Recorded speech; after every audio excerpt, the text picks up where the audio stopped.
Hello, in this video we're looking at a snapshot of an endgame build in Stranger of Paradise using the katana and Dark Knight.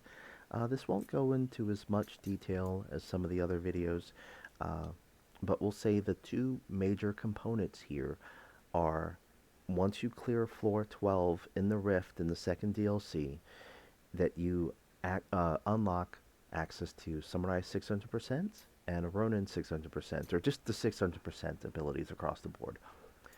And this Samurai 600%, whenever you trigger a combo ability effect, you also trigger a parry, and also thanks to Samurai 400%, every time you parry or trigger a parry, that next combo ability will critical hit in case you're going for a break damage build or just want to benefit from critical HP or MP recovery.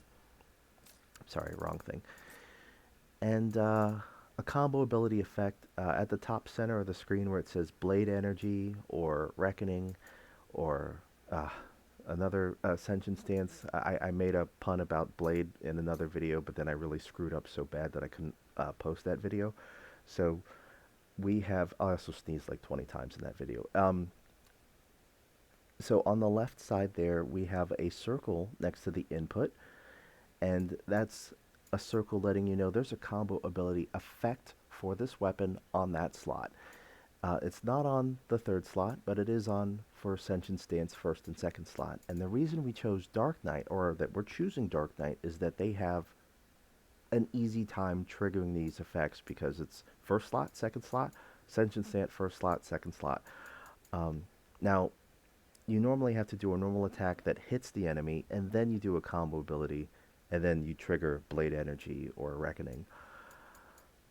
But on Sentient Stance, you don't have to hit the enemy, and you don't have to do a normal attack. You just get the benefits of the parry, or of triggering that parry. And in our case, we have somewhere in the middle of this, towards the bottom of the screen, we have parry, MP recovery, and parry damage dealt. So those are two buffs that we get from our master points every time we do a parry. Uh, and that's what Samurai 600% is helping us do. So kind of covering that core part of the build, but the rest of this video we're kind of flashing through the gear and we're going to slash some things up. Dark Knight job affinities here for now as, well, not just for now, master points for the strength, the Dragoon 400% for the attack speed, and because I have perfect job affinity gear, then I benefit from the 600% also. Um, the Ronin 600%, if I didn't have MP cost katana combo ability across my gear, this would cut your cost in half. And then the katana 400% gives you access to all the katana moves on Sentient Stance. Plus you get a 40% damage dealt to katana combo abilities, and that damage dealt is also break damage dealt. Also, I have Void Knight 600% for the haste when you're over 400 max MP. And then the Berserker here is insurance for the Protect and Shell when I'm near death. And the Monk 250% is just because I could. Also, it doubles the parry buff duration, but you don't actually have to have this if you're parrying constantly. You might notice I have Hisatsu Murakumo just spread across all the gear. If I wanted something flashier, I'd mix these up, and I'd make sure that both jobs were katana based, and that I'd be able to go into Sentient Stance and all this other good stuff. But right now, we're doing like cold hard efficiency for this. Um, and then across our gear, we have Odin on every single slot to get the strength, and then we have damage dealt katana combo ability, uh, and strength. What did I say? Strength? Yeah, strength across every piece of gear as well.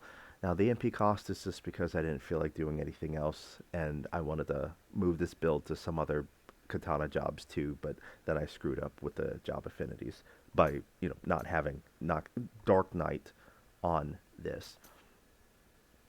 I do have status ailment resisted stacked up across my gear, as well as near-death damage taken across my gear, so that they both reach 100% or negative 100% on near-death damage taken.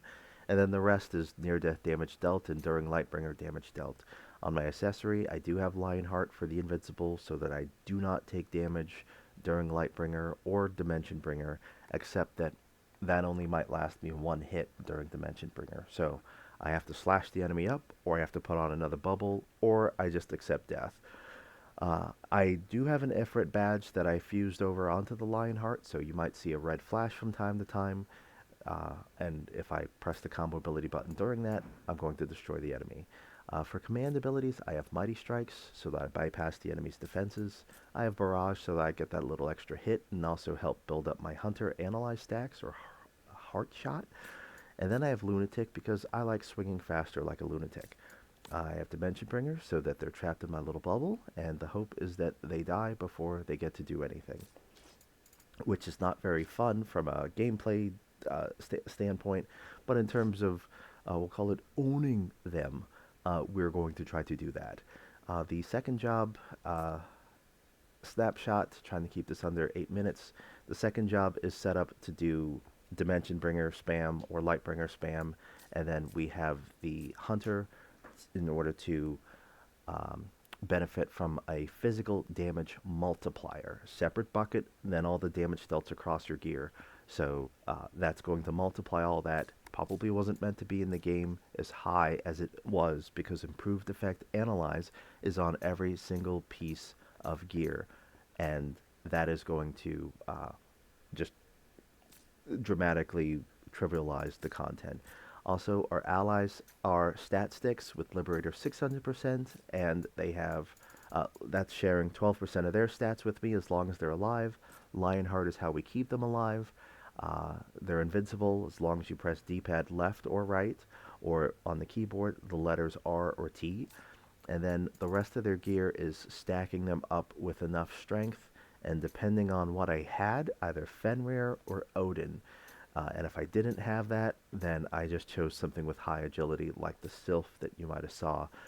Jed on Samurai, because he gets a healthy amount of strength and agility, and Sophia on Breaker, because she gets the most strength out of your allies.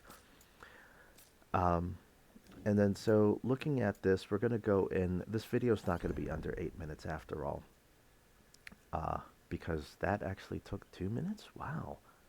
It felt like that was fast. Okay. We have here a Null Void of joy. Monsters. Your monsters, or could be strength monsters, like Sahagin for the strength. Coral, because increased monster quest efficiency. I laugh every time. Also, White Mage, if you have that built up, you get to revive if you die one time. Tonberry for the strength. Bonus if you have the Breaker and Dark Knight job affinities for even more strength. The Behemoth for the combo ability stat bonus and the damage dealt to bosses. And then for some reason I have the Iron Giant, and I couldn't remember why. I think it was for the parry HP recovery, because I thought I was going to turn on Soul Eater, and then I decided not to. And so this probably should be something else like Bomb, so that we have, oops, even more damage dealt to bosses. Pardon me. Even though this might get a little ridiculous. So when we go in there, I'm going to do a Lunatic, a Mighty Strikes, a Dimension Bringer, a Barrage, use my Heart Shot from the Hunter job, and then switch over to Dark Knight. I'm sorry, run up to the enemy, Dimension Bringer again, switch over to the Dark Knight. At some point in all of this, press D-pad left and right, do a normal attack, Garo, and then just start spamming my combo ability button until they're dead. As messy as that all sounds, we're going to put that all together in about 13 seconds. And you will see me use Dimension Bringer on the Dimension Bringer spamming job. If you find any other video that has Hunter as the second job, that'll cover it in more detail. But let's see.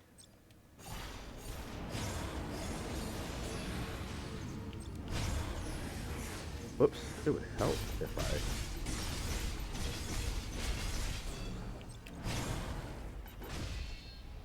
I actually locked onto the enemy.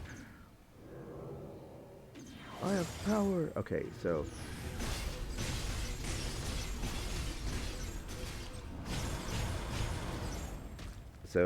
quick refreshes of your buffs. Thanks to Summoner 400%, you don't actually have to do that. I just don't feel like casting Heart Shot again. I actually can't see, and I say this almost every other video. Oh, 70. Something fell off, and I don't know what.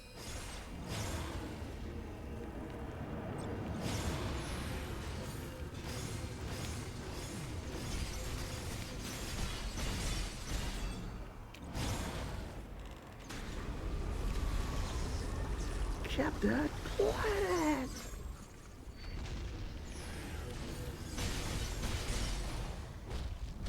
Probably should have done a few dimension bringers just to refresh some buffs.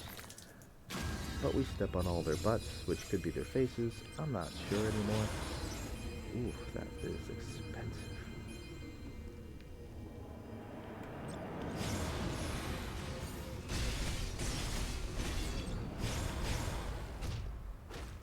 We punch this man with his red eye. What possessed you to come after me?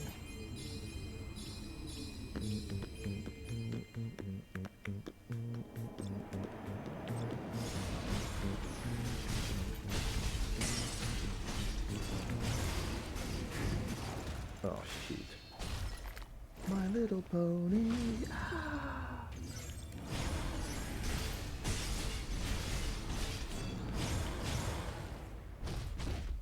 Don't make a head pun. That wasn't so hard, right? Okay, and then one more enemy, one more boss.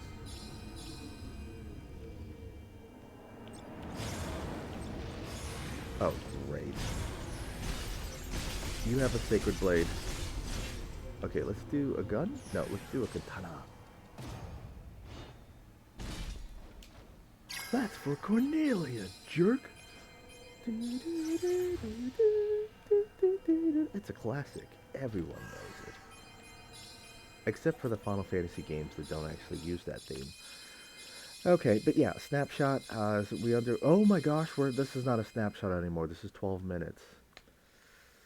Ah, darn it. Oh well. Anywho, that's one idea of the katana endgame and how it kind of plays out.